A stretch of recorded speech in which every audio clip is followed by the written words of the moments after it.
Tracker weather starts now with meteorologist Joey Bianconi. All right, welcome back, everybody. The sun's starting to rise out there. No wind here in Helena just yet. Maybe just a slight breeze out of the north. 53 degrees, clear skies. Clear out there in Great Falls as well. A little bit breezier, though, out of the southwest. 14 miles an hour. And the wind isn't going to be so bad today, but that's kind of abnormal for this week because it's going to be predominantly windy here across the state. Great Falls, Havre, Cut Bank, a little bit breezy to start off the morning, but the rest of us, pretty light wind out there. Through the rest of today, maybe 15 to 20 miles an hour right up along the Rocky Mountain front there. Places like Browning, Cut Bank, even Babb could see a few stronger gusts today, but most everybody stays relatively calm for the wind. Now going into tomorrow, that's where we change up a little bit. Because notice by about 10 a.m. we're already at about 20 miles an hour in Choteau, Browning, Great Falls as well.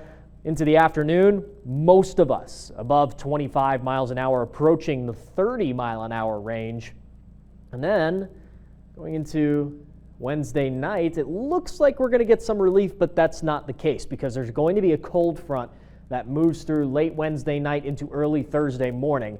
Once this crosses the Continental Divide and down the Rocky Mountain front, we will see a dramatic increase in the wind out of the west. We are talking gusts of up to 60 miles an hour possible for most of the Rocky Mountain front and along the High Line through the day on Thursday. So notice pretty much the whole state here is going to be dealing with some gusty conditions, and even into Friday morning right up along the Rocky Mountain front, still very, very windy. So the National Weather Service has gone ahead and issued a high wind watch for the Rocky Mountain front and parts of the High Line for Wednesday night into all day Thursday. Again, 25 to 35 miles an hour, sustained wind with gusts of up to 60 miles an hour. Chester all the way to St. Mary and East Glacier area, down the Rocky Mountain front, including Teton Pass, all the way to Augusta. Now, if you're driving the north-south oriented roads like I-15 here,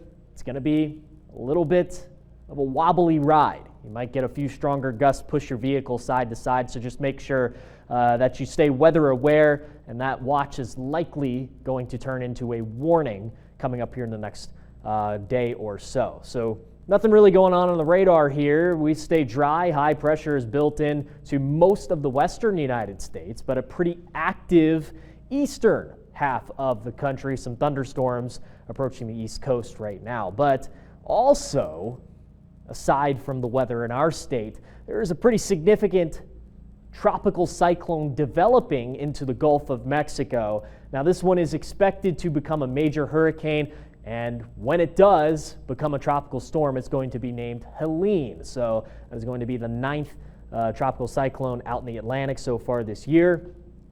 Very strong hurricane expected in Florida. They've already gone and issued, at least the National Hurricane Center and the National Weather Service office in Florida has issued storm surge watches and flood watches for a lot of the western half of Florida, all the way from Fort Myers to Panama City. So if you have any loved ones out there in Florida, family, friends, just make sure that they're getting prepared for this one, because it's going to be a wild hurricane with sea surface temperatures in the 80s still out there, upper 80s. So, but back in our state, we will be in the 80s today, but no active weather around. High pressure has built in, and we stay dry.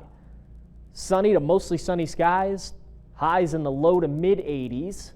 It's going to be a beautiful day out there. The wind does stay light today, but it does pick back up tomorrow with the approaching cold front out of the west. Now, tomorrow will be the warmest day that we have. Some locations in eastern Montana exceeding 90 degrees. A couple of places out in western Montana could exceed the 90s as well. Helena gets pretty close. I'm forecasting 89, but we stay pretty dry up until about the beginning of next week when we have a trough entering the Pacific Northwest.